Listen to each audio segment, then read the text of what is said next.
Hey everybody, what's up? It's your girl Bondi Blue and I am back for another Insecure review.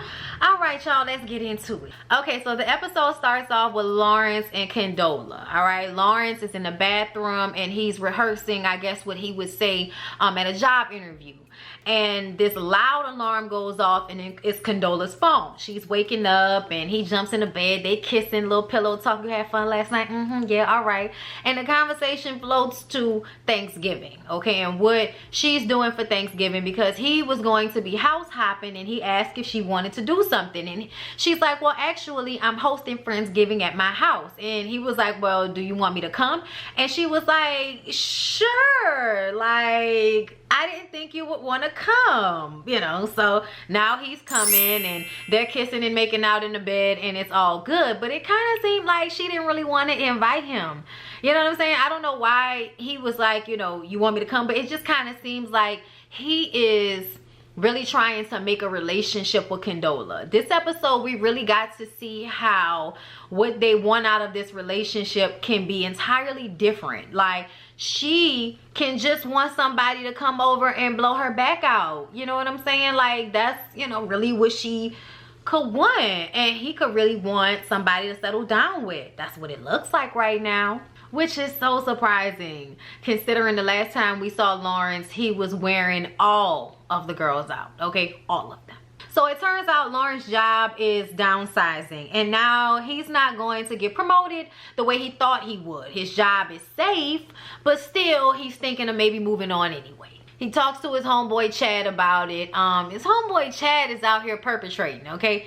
He ain't got no job, but he rolling around in a big ass truck that he probably can't afford to pay for. You know, gotta keep up appearances. I said, y'all gonna stop being stupid like that, okay? Because appearances ain't gonna mean shit when you really, really poor, okay? Like, stop it, all right? Like, don't be worrying about what nobody else got to say. If you ain't paying my bills, don't worry about what I'm driving in or where I live and all this other stuff. If I ain't inviting you, don't worry about it. If you ain't getting in my car, what you worrying about it for? Okay?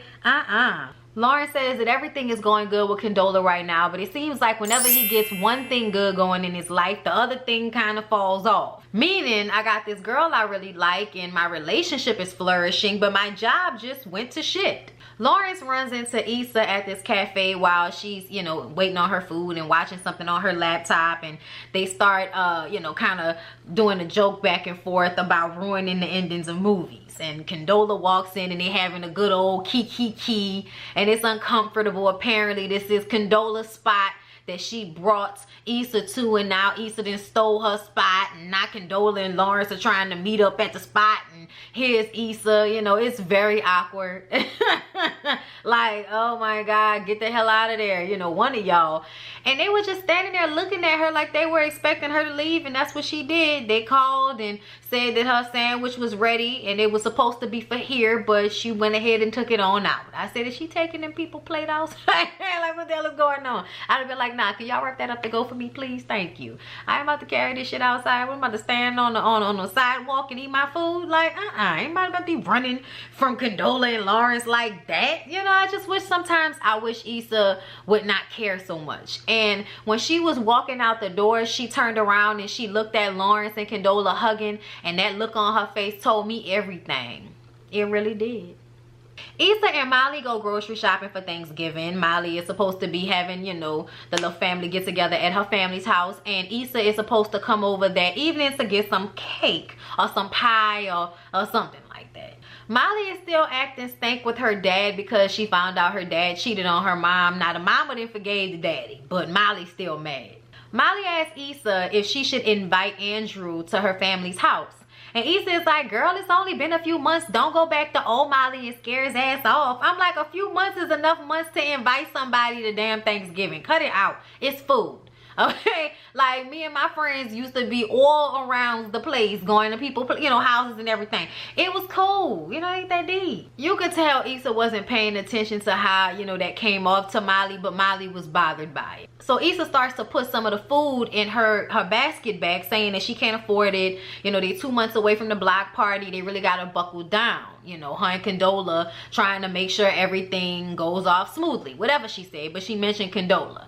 And Molly is like, oh, you you still trying to act like everything is cool with that situation. And she was like, it is cool, we're fine. I just saw the two of them on a date and it was cool. It was all love, you know. Obviously she's lying. Molly knows she's lying, but whatever, Issa. Okay, you want to bullshit or go on right ahead. Because I feel like at this point, Molly, you shouldn't have to ask Issa's advice on whether you should invite your dude over to your family's house for Thanksgiving. You shouldn't need her advice on this. At this point, y'all friendship might have outgrown, you know, y'all might have outgrown each other just because, you know, y'all refuse to like let each other be grown. Like, why, you know what I'm saying? Why wouldn't she do that? Why wouldn't she ask him to come to her people's house? It's not like she just met him yesterday. And Molly, why can't Issa deal with this situation without all the judgment? You acting like it's all right. Can I act like it's okay? You act like your job is okay? Like, why can't act like, you know, my situation with Condola is okay? Like, they just never want to let each other live, as far as I'm concerned. There's a lot of judgment going on in their friendship, which I understand as a judgy person my damn self, but sometimes you just gotta let people live. Molly says, well, I'm glad your little throuple worked out. And then Issa says, you were just in a throuple with Dro. And then Molly says, well, at least I'm not fucking for toiletries and free weed. I said, bitch.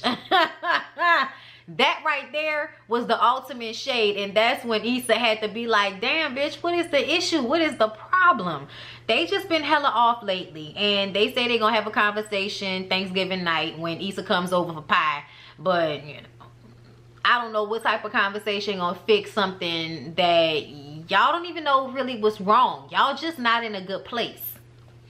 A lot of resentment maybe, I don't know. Lawrence goes over to Condola's for Friendsgiving, y'all, and her faucet was leaking. So he was like, you know what, I'm gonna fix it. And he got this little jazzy black and white, you know, kind of abstract shirt on and everything. And I was just waiting for that shirt to get ruined. You want to fix somebody damn sink in that nice shirt. But okay. And then Lawrence watches an over-sexualized tutorial on how to lay pipe and fix faucets. Child, the little extra stuff that you get with you know, Insecure and Issa Rae, like, I just love it. So y'all, Molly gets to her family's house and, you know, like I said, got a little attitude with her daddy, but she's trying to keep it cute. You know, her brother's in there with they baby mamas and they old ladies and stuff. And y'all, Masika seems to be her oldest brother's girlfriend, who he also has a kid with, and then her younger brother is there with some goofy pregnant girl. And I was just like, oh Lord, Molly, and you scared to bring the nice looking, you know, highly educated, business minded, you know, the Asian boy to the house, and they didn't brought, you know, child loving hip hop into the house. I was like, Lord have mercy. Issa and her brother go over to her mom's place, okay? Her mom has a boyfriend, Ray, you know, a husband, whatever, and he got his 2 twin kids that Issa and her brother really don't see it for. But when they pull up to the house, they see the ambulance out there, and Wendy Raquel Robinson is playing their mama, and her husband then slipped and fell on some fish grease, so they had to take him down there to the hospital. So she told them to go inside and enjoy their time with the twins, and they was like, nah, bump that. So they go to a Mexican restaurant, and Issa texts Molly and say she might be running a little late to her house for pie and for them to, you know, talk out their issues. But she and her brother get a table at the Mexican restaurant, and you know, they about to sit there and have a little Mexican Thanksgiving. I didn't know there was a such thing. Condola's friends come over to her house, and Condola is bigging Lawrence up. Look at my fine, you know, my fine little boo just fixed my sink, yeah, and all of this, right? So got a cute little lesbian couple there. I was like, well, look at a cute little lesbian couple. Hey, you know what I'm saying? It was cute. And, and one of the girls works in tech like Lawrence does. And when he mentions his company, she says, oh, y'all are going through, you know, y'all going through some downsizing. And he was like, yeah, but my job is safe. You know, I didn't really want to bring it up because I'm not out of a job, but I might still, you know, move on. And she's like, well, you know, you'll figure out whatever you want to do. You know, she bigging him up, you know, being supportive and all of that. So it's feeling good. You know, we vibing with the friends. We having a good time. You know, Lawrence is making little corny jokes, but we all laughing. It's cool. Robin Thede is there. Y'all, I love Robin Thede. I can't wait for her and the other girls show to come back on HBO. The Black Girl Sketch Show. Hilarious, okay? But yeah, y'all, and ain't that about a bitch that the show was about the apocalypse and being stuck in the house? Okay, just before their time, don't even know. So yeah, y'all, Robin Thede is playing Condola's friend Nikki, who is now drunk Nikki, okay? And Condola mentions that she doesn't want to have to plan another wedding. Now, I didn't even know. I mean, I guess I must have missed the part where they talked about Condola being divorced.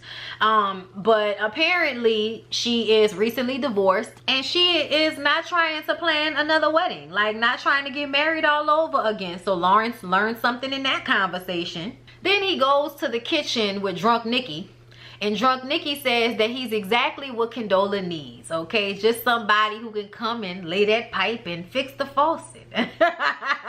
And when he went over there to turn on the faucet, then we found out the faucet wasn't really fixed, and that shirt finally got messed up like I thought it would from the very beginning.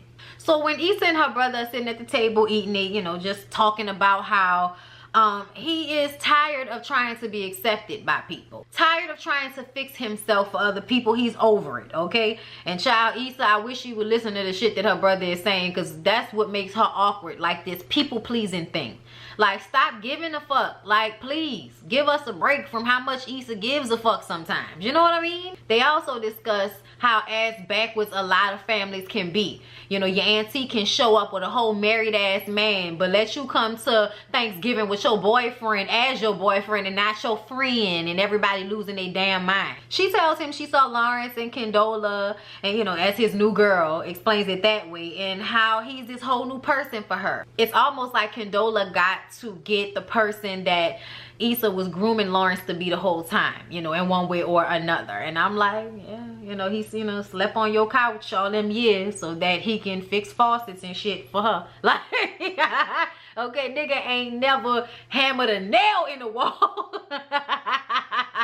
Lord have mercy, ain't that about a bitch? But they having a good time. They're having a good time together. They commiserating, and then the little mariachi band comes over and plays the Mexican Thanksgiving song, and Issa, you know, records herself and puts it in her egg stories and everything, which later Lawrence looks at, okay, and you know, comments, leaves some emojis, whatever, but we know how it goes down in the DMs, you know. So yeah, like look for something to transpire between the two of them. So y'all, Molly shows her mom a picture of Andrew, and her mom says, girl, why you didn't invite him? And Molly says that she was worried about being too much, and her mama was like, girl, don't you worry about being too much, okay? If somebody can't take the type of person you are, they don't need to be with you in the first damn place, okay? But look at your fool ass brothers. You don't see them overthinking not a damn thing. Masika Kalia over there in some stripper heels at Thanksgiving. Child. So everybody's getting ready to play taboo. And Molly was supposed to be on her daddy's team, but now she wants to be a referee. Okay, but Masika little boy wanted to be the referee.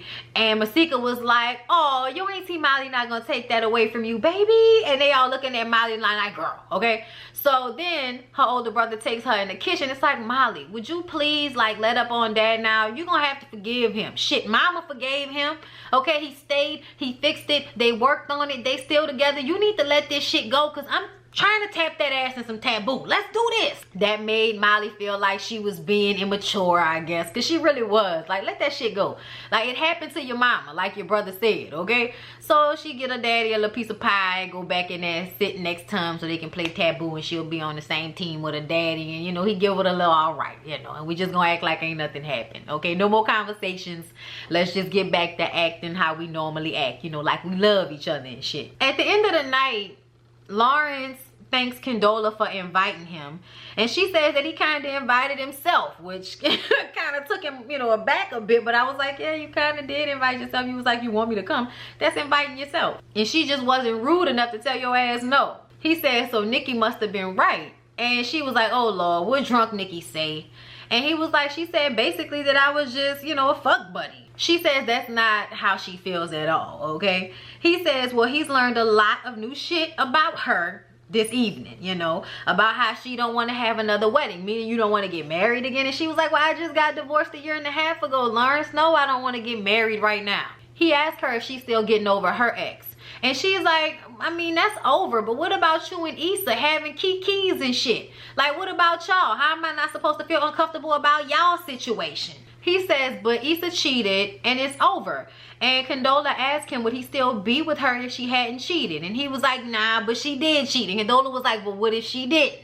And then, you know, the conversation just cuts right there. And then later on, we see him back at the house looking through eggs, seeing everybody's stories. And, you know, Kelly and her drunk aunties arm wrestling and shit. And you see Tiffany and her old man with her pregnant belly passed out on a sofa. You know, everybody having a good time who we didn't actually see. We saw through egg stories. And then lastly, we saw him see Issa and her egg story and how he smiled. And yeah, they about to get back together. I mean, that's what us and HBO wanted. So thank you, Issa. Issa drops her brother off and cancels her plans with Molly. And when Molly gets the text message that she's canceled, she just kind of rolls her eyes, you know, like, there she go again, you know, flaking once again. But I just kind of feel like they've outgrown each other. Like, I'm starting to feel that way. Did y'all see that Lawrence was watching that documentary or a news press conference about the missing black girl? Y'all know that's the show that they keep showing in the background. And the police was doing a press conference and they thought they were there to talk about a missing car. And they was like, we're going to do everything we can to make sure we get this car back to the owner. And this black lady reporter was like, we're here about the African-American young woman who's been missing for the past, you know, whatever. And they was like, oh. Well, we have nothing else to say on that matter. And then they walk off because it's like, don't nobody give a shit about the missing black girl. We care more about the damn car. I said, child, oh, you gotta laugh to keep from crying sometimes. But at the end of the day, y'all, Insecure is on its way out. Like, obviously, we're trying to tie up loose ends with Issa and Lawrence getting back together. But that's fine. I'm here for the voyage. I'm here for the journey to see how it all plays out. But either way, I hope y'all enjoyed the review. Please don't forget to like, comment, and subscribe to my channel if you have not already. Share my video with your peoples. And I will see you in the next one.